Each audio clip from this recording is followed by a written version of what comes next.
mayabang na uwak. Isang kawan ng uwak ang nakatira sa puno ng mangga. Napakasaya ni Ginoong Cow dahil ngayon ang simula ng kanyang mahabang bakasyon. Nagpapaalam na siya sa kanyang mga kaibigan.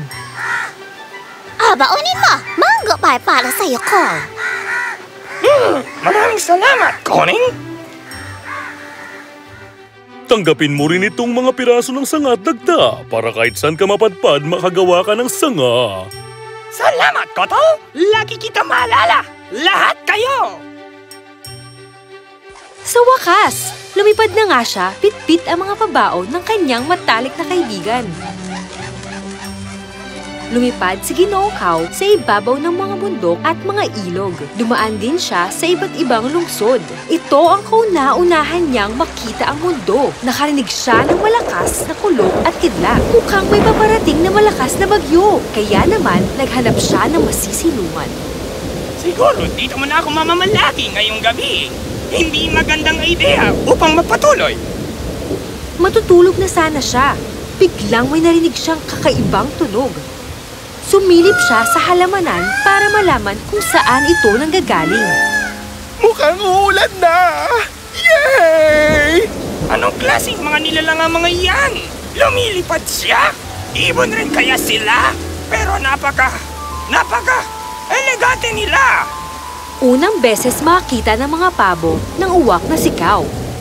Manghang-mangha siya sa kagandahan ng mga ito. Hindi niya maiwasang ikumpara ang kanyang itim na balahibo sa makulay na balahibo ng mga pabo. Biglang nawala ng kumpiyansa ang uwak sa kanyang sarili. Kumpara sa akin na napakaitim! Gusto ko maging katulad nila! Makukulay at magaganda! Kaya pinagmasdan na lang ni Ginoong Cow ang grupo ng mga pabo buong araw at gabi. Gustong-gusto rin talaga niya na maging isang pabo. Pero paano? Kumain siya ng prutas katulad ng kinakain nila. Sumasayaw tulad nila. Isang araw, may naisip siyang paraan. May nalaglag na balahibo ng pabo! Mula noon, iniipon niya ang lahat ng nalalaglag ng balahibo ng pabo. At nang may sapat na siyang bilang ng balahibo, nilagyan niya ng pandikit ang kanyang buntot gamit ang dagtang ibinigay ni Ginoong Cowtol upang gumawa ng buntot ng pabo. Ngayon isa na akong makulay na pabo. Sa wakas. Panahon na para muwi! Yuhuu! Dahil iniisip niya na ngayon na isa na siyang pabo, umuwi na si Ginoong Cow. Na makita ni Ginang Cowning si Ginoong Cow, tinawag niya ang iba pa at nagkatipon sila sa pugad ni Ginoong Cow.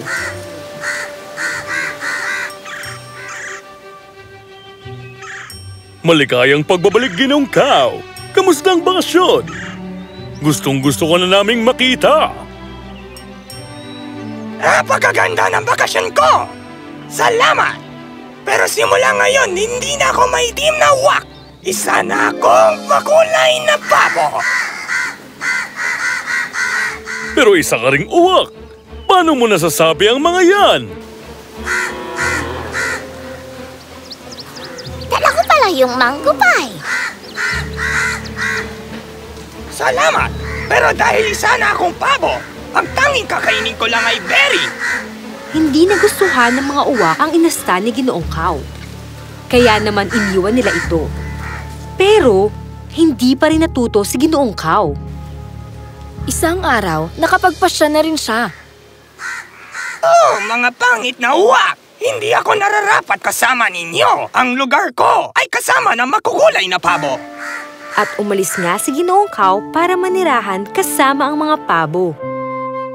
Dahil isa na akong makulay na pabo, pwede na ba akong sumama sa inyo? Nag-uusap-usap sandali ang mga pabo at napagpasyahang hayaang tumira sa kanila ang kakaibang pabo. Ngunit isang araw, umulan na naman, dahilan ng pagkalaglag ng peking buntot niya. Ew! Hindi ka isang pabo! Siyempre, isa akong pabo. Kumakain ako ng pagkain niyo.